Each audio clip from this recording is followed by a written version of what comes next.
It's gonna be, oh, I gotta take this off. I take off the food, I forgot. So we're struggling with going in between food and toys. So because my focus today is going to be more on the toys, not so much the food. I'm going to put this away. And he's like, oh yeah, let's do food. So we're not going to do food right now. So I kind of want a healthy balance between toys and food.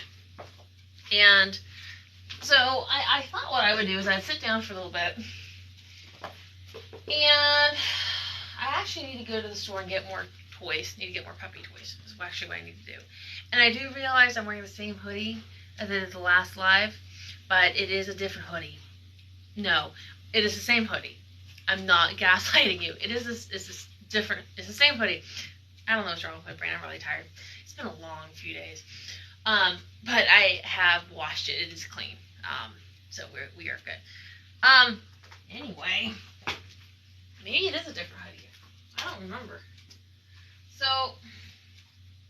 I don't know if you guys have a lot of high drive dogs or dogs that tend to destroy balls, but this is one of the reasons why I tend to keep destroyed balls. They're great for picking up and carrying. They're not really good for much else. What else do I want? Do I really want this? What else I got up here? So really, this is gonna kind of serve me well in a couple different aspects. You are so goofy. He's such a goofy boy.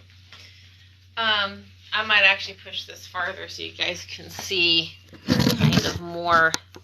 The farther out we are, the more you can see of his cuteness. So, here's the thing of what I'm wanting to do with the toy play. And this is one of those things that, again, that's kind of caught my attention with sport dog development, and something that I wish we could do more with pet dogs, which is why I'm kind of bringing this to light. And I would be lying if I said, oh, I came up with this all by myself. If you guys are not a part of the High Drive Dog, or if you do not minimally follow Denise Fenzi on TikTok, or you went to her school or anything like that, I would definitely recommend doing so.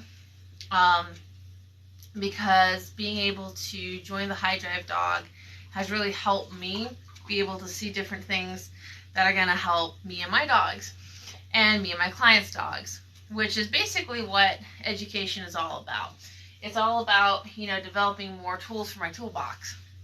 So I'm going to tell you kind of what we're doing, and I'm going to explain why we're doing it and how we're doing it. So we have a bunch of toys. We have a bunch of shit all over the place. We have a bunch of just stuff. We got ropes, we got balls, we got all kinds of stuff. All kinds of stuff that a cute, adorable puppy such as himself are going to find extremely valuable, right? Because, puppies at this age, I think, how old are you? You 10 weeks? Are you 10 weeks? I don't remember. You might be 11. I think you're 10 weeks. I'd have to double check. You might be 10 weeks. But these are all various different items of different, what's the word I'm looking for? They're all different items of different values to the dog, right? So some of them are less valued than others, some of them aren't. As he matures, some of those values are going to change because he's going to become an adult. He's going to grow adult teeth. He's going to learn, oh yeah, I really want to tug, I really want to bite. And as I have stressed before, different lives, he is higher drive. He's a working Malinois puppy. So, oh gosh, he's a working line puppy. So he has got a lot of desire to bite and chew and everything. So one problem that we do find with most I would venture to say with most puppies, I would say it's more prevalent with dogs that are higher drive. Your Malinois and most of your higher drive dogs are going to be more prone to resource guarding. And I believe the reason why that is most prone to happen is because of the nature of which we have hundreds of years bred into these dogs. We want some sort of possessiveness, which is pretty much what resource guarding is. Resource guarding is, this is my item, like this is my ball, you cannot take this ball from me, or, and that can be from a mild to, like mild to me is the dog not dropping the ball. Like this is a mild, like I don't want you to take it from me. And the only reason why I don't want you to take it from me is I don't realize it's going to benefit me with you taking it and throwing it. I just want to hold on to it because I don't want you to throw it anymore. This is mine, right? So that's mild. And then of course, severe resource guarding is more like growling, you know, just protecting it, which is where I think a lot of fine line comes in with protection and resource guarding. I think people confuse the two, and there's a very fine line between the two. But basically, there's nothing wrong with protecting what the dog perceives as his. However, if I need it, then I need to figure out a way to have, yes, my hand. I need to figure out a way to have access to it. Okay. So one of the ways that I have really appreciated learning through Denise and her high drive dog and her program is basically playing this game. And I kind of wonder if I can take this down a little bit more. And I hope it doesn't bother him. But we're going to see, right? So you can kind of get more of a view of him. Not really so much of me talking, because I mean, he really wants to look at me talking. I don't. I'm going to pull down one more leather rag here. Oh, did something else fall? We can have the burlap one down. I don't care. So I just have a whole bunch of shit, obviously, just lying around. Yeah, you're a good boy. You're so handsome. So good. And a shoe. And a scrunchie. Oh, best day ever to be a dog, right? It's just the best day ever to be a boy. So I have a bunch of this stuff lying around. So this is very simple. This is just play. This is all we're doing. It's just play. It's just play. Right? It's just play. But I think one of the urges that I might have would be to try to take the thing from him. I'm just watching him precariously getting closer to the phone. There it goes. There it goes. You're so silly. How did I know he was going to do that? I don't know. All right. So, yeah, you're so silly. You're a silly boy. So, the biggest thing is, you know, wanting to take the toy and throw it or grab it, right? And what I'm trying to do is I'm trying to not do that. I'm trying to actually let him come in. See, he's actually crawling on my lap with the toy, which is so great. He's such a super boy. Oh, and he's biting my lap. So maybe I get a toy, and you bite the toy instead. Because that's not very Christian of you. It hurts. It hurts. It hurts. Yeah. Let me do a little tug. Do a little tug.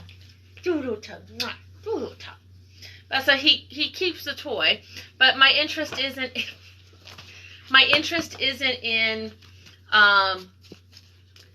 taking the thing from him right now.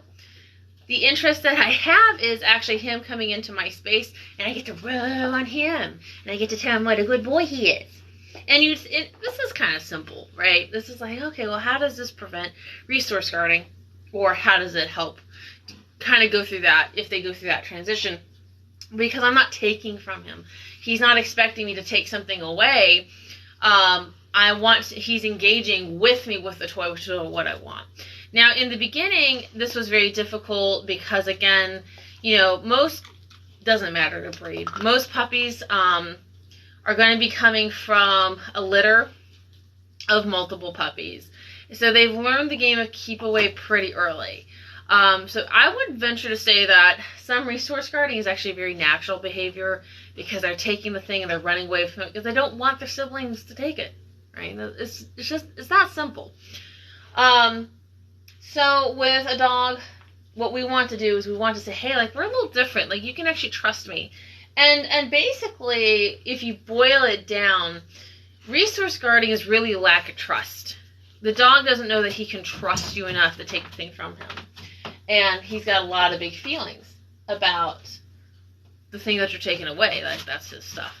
So I want to try to invite him. So right now I kind of lost him a little bit. He's distracted because I'm talking. So I would get him engaged again. So I'm going to pick some really fluffy stuff. Really fluffy toys. Really fluffy toys. Really fluffy toys. Here you go. Here you go. Here you go. I might throw that a little bit. Yes, a good boy. Best day ever. Oh, what a good guy. What a good boy. What a good boy. So what I might do, you see how he's wanting to bite? So what I might do is I might take the toy and I might go, pop, pop, pop. I might create a little bit of tension. He's like, oh, I like it. I like the tension. I'm not going to try to take it from him to throw, right? I'm not going to do that to him. I'm going to love on him and tell him he's the best boy ever. He's just the best boy. All right? So I'm going to introduce another concept to this because he's gotten, as you can tell, he's gotten the idea of picking up the things in his mouth, bringing it back to me, or being near me. He's comfortable to be near me, which is pretty cool. Oh, can I reach? Can I reach? I cannot. Ooh. Okay, so here's what I'm going to do. I'm going to take this toy. I'm going to say, puppy. I'm going to take it up here. Oh, and the chase is on. The chase is on because movement is motivation. We love the chase. Yes. And he gets it, and I take it, and I do this, and I create a little bit of tension, and he wins. He wins the toy, and he comes back. What a good boy. He wins. So I created tension. I created fun. But what I didn't do is I didn't steal it. I didn't take it from him. Yeah. Okay. Yes. Oh, what a good dog. Oh, what a good boy. So he wins again. So it's a game where he gets to win because he's engaging with me. He's not losing. So why would he want to move away and take things away from somebody who wants to engage with him? And the only way he can really win and start this game is if he's bringing me things and I'm returning that with playing, right? Does that make sense? I think. I can only hope, right? Does it make sense? Does it make sense to a little guy? Okay. So because he's young, I would venture to say that, you probably are going to have, you're not going to have a whole session. I'm not going to have a whole session with this guy. I'm not going to have a whole session. I'll probably have, I'd probably say 5 to 10 minutes maybe. And because I know what we're dealing with, I want to try to pick things that he's actually going to like. Right? So, let's see. I'm going to take this toy. Puppy! Puppy! Oh, yeah, boy. Oh, so good boy. He's got the toy. He's got the toy. All right. So he's got that toy. He really likes that toy. I'm going to take this one. And it's similar to what he has. It's similar in size. It's similar in value. It's soft.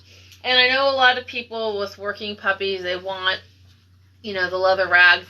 Really, he should be working on a leather rag. He should be working on a leather rag. And he could. But I like to have toys like this because I actually have more control at this particular point in the process. And it's soft. So even when they start teething, it's something that they can grab onto and I can still work with them on it. When he gets to the teething stage, the leather rags are easier than I think the burlap or the other tugs, in my opinion. But it's still going to be harder for him. That's going to be the problem. That's going to be the problem. Yeah. What a good puppy. What a good puppy. Good boy. Good boy. So what I will explain what just happened there. I don't know if anybody caught that. Because I know if I were watching, I would catch that. I kind of hovered over here, and you saw how he kind of reacted to that. He was like kind of standoffish and kind of pushy. And I don't think a lot of people would get that because, hey, no! Not the phone. You can't eat the phone. Are you?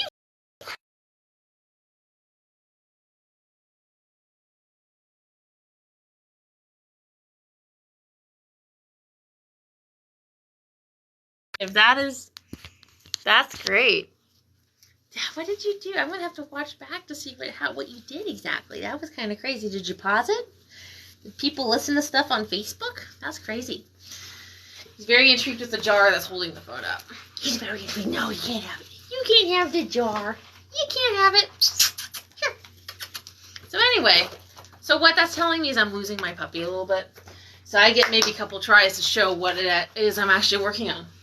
So I'm going to take this toy. So we talked about equal values in toy. I want something that he wants that's equal to this toy. Like if this is his favorite, I need something that's the same value, because at this point in time, if I bring out something that maybe he doesn't like to play with, or he's not attracted to, he doesn't want to have or carry around as much as this thing, it's going to be a lot harder to play this. So I'm trying to get him to actually switch toys. All right, and he's getting bored. He's hopping on the placemats, and I'm losing my puppy. Hey, buddy, what are you doing? Whoosh. Whoosh, whoosh. He's like, I'll grab your hand. I'll grab your arm. I will now grab the toy. I will now grab the toy. I will now grab the toy. Will you grab the toy? Oh, he's so tough. He's a tough nugget. He's so tough. Got it. Got it. Oh, again. You knocked it over again. You're so talented. Anyway,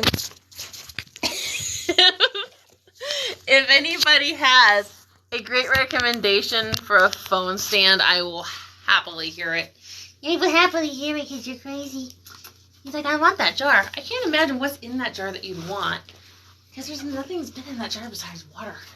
What's been in that jar besides water? Nothing. Yes, a good boy. Oh, what a good fella. So, all that's telling me is I'm losing my puppy. All right. So I got this. Oh, so I'm going to try to motivate him. I'm trying to motivate the puppy. He let go. What a good feller. What a good boy. He let go. He did it. That was hard. Can we do it again? Oh, he did. He let go. See, I don't like the angle because you actually can't see what he's doing. But the idea is he lets go of one, he chases the other. I'm losing my puppy. He's gone. He says, I'm out of here. Don't piss off the old guy. Don't piss off the old guy. It's important. So what he's telling me, I'm going to grab him back and I'm going to smush him because he's a good boy. And I'm going to actually throw this for him. And I'm going to let him go. That's all I'm going to do. Oh, you're back? But I'm going to end on this note with him because what he's telling me, I have a border dog over there. That's why I'm a little... He's hanging out in his crate. I'm a little cautious about having the younger guy just run up on him and torment him. Because he's older. He doesn't really like the puppies, and that's fine.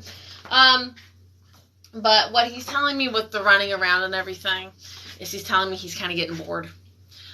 So if I get one pass of this where he lets go of the one thing, he tugs a little bit, he can do that exchange game, and he's able to kind of retrieve and come back.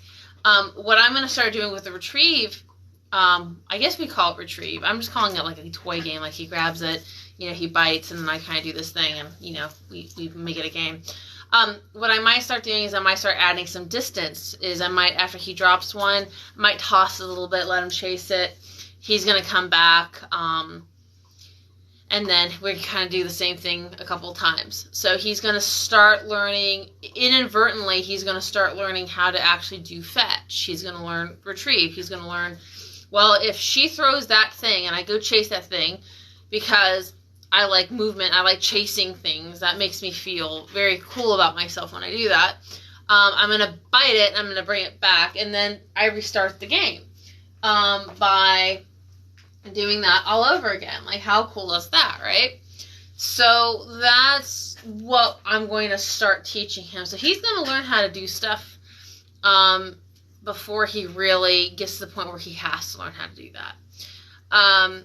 So basically, if there's anything that I would recommend, and what is that? What is that noise?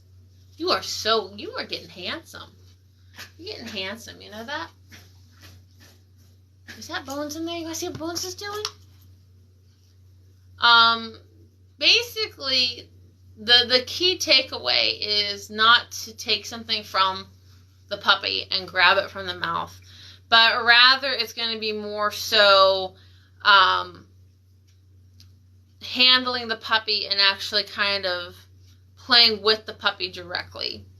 Now, one thing I will address really quickly before I head out, because it is late and I am ready to, I got some more stuff to do.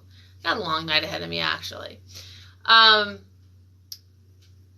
If one thing I would probably suggest is, and he doesn't have this problem, obviously, because he's obsessed. He's obsessed. Oh, go get it.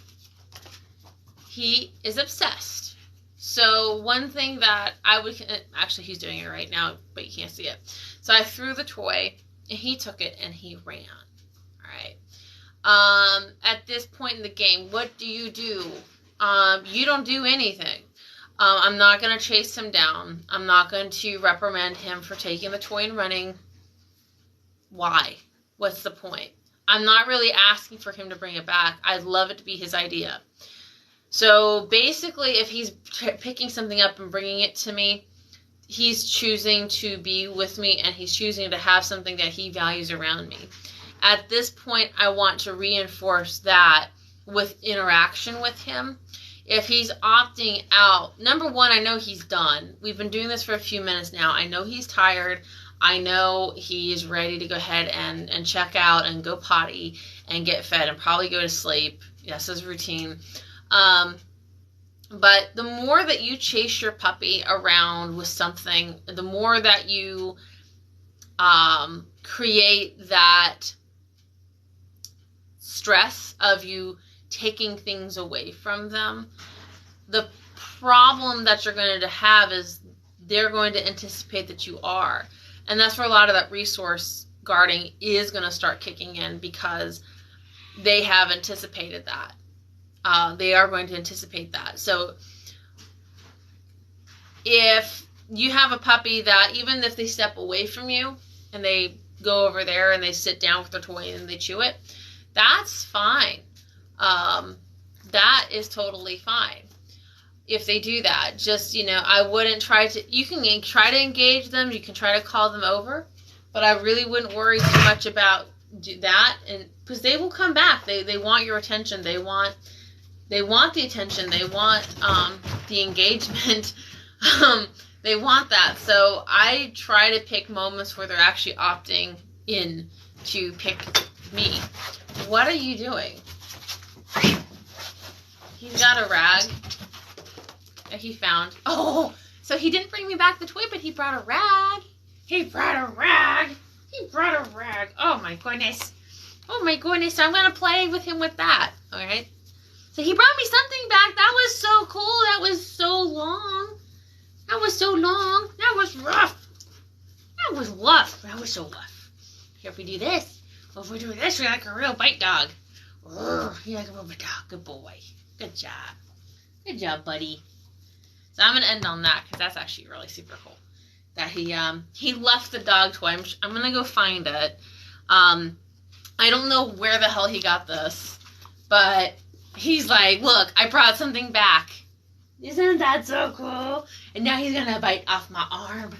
He's going to bite off my arm. He's going to bite off my arm. So, yeah, don't lose the forest for the trees. If you have a pup, even if he came back with nothing, I'm still going to love on him if he opts to hang out with me. So the point is developing that, letting them come to you with stuff. And so what I really like that is, again, like, this is not what I threw.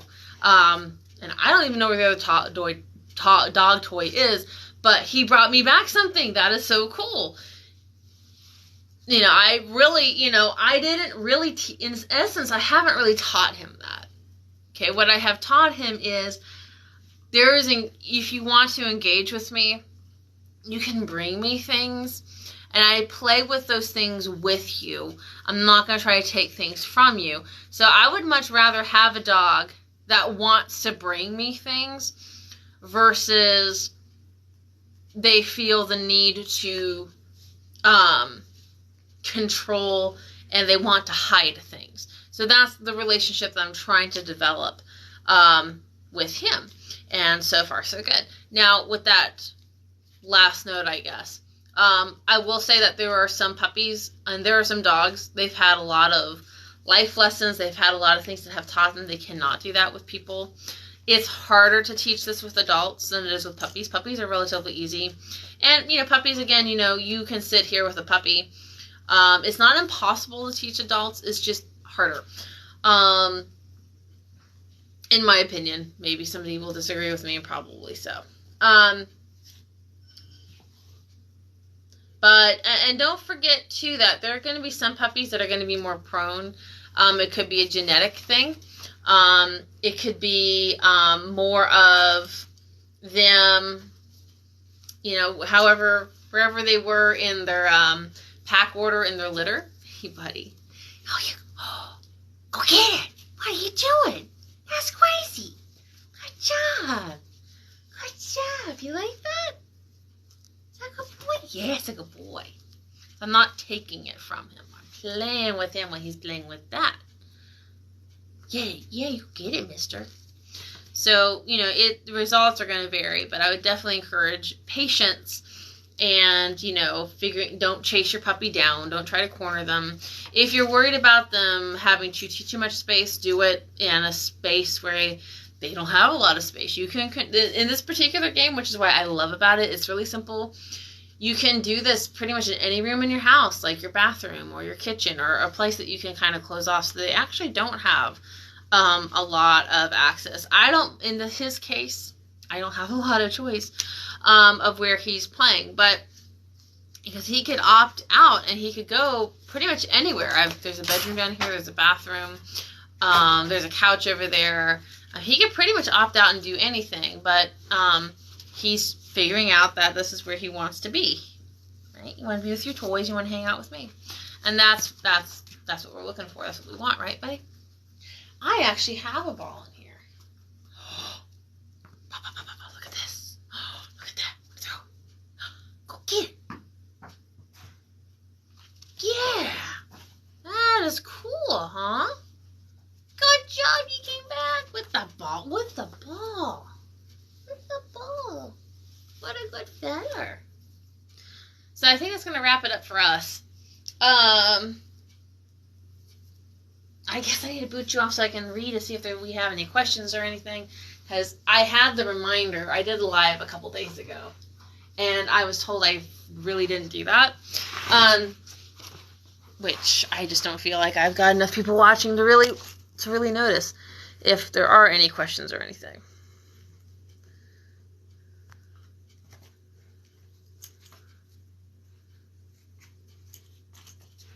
Oh, no. No, don't help me. Your help hurts. Your help hurts. You can't get the ball? Go get it. Oh, your help hurts. Your help is bad. You have bad help. You help very badly. I love you, but your help hurts a lot. Come over here. There you go. Yeah, this is probably not a great idea, huh?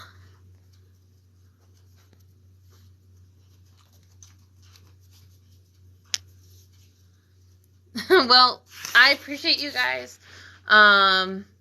Thank you. And I'll see you probably here in the next few days. Because I'm getting ready to probably switch and add more to the training. And